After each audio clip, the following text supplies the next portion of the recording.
Tuberculosis, or TB, is the most deadly infectious disease in the world.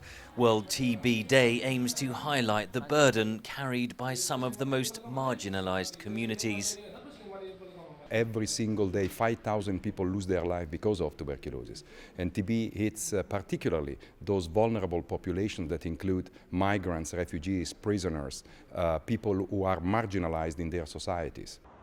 TB is rife in African townships like Khayelitsha near Cape Town, South Africa, one of the largest and fastest growing communities in the country.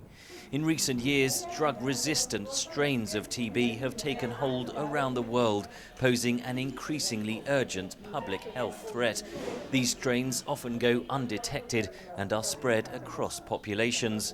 Dr. Kirtan Deda, head of the Division of Pulmonology at the nearby University of Cape Town, spoke to VOA via Skype. In South Africa, for example, TB is the commonest cause of death, and the disease is out of control in Africa.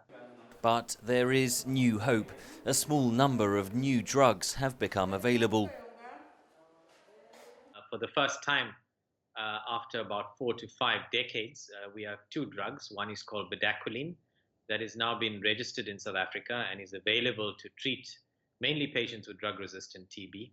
And there's another new drug called delaminate that is not yet licensed in South Africa, but is available in other countries.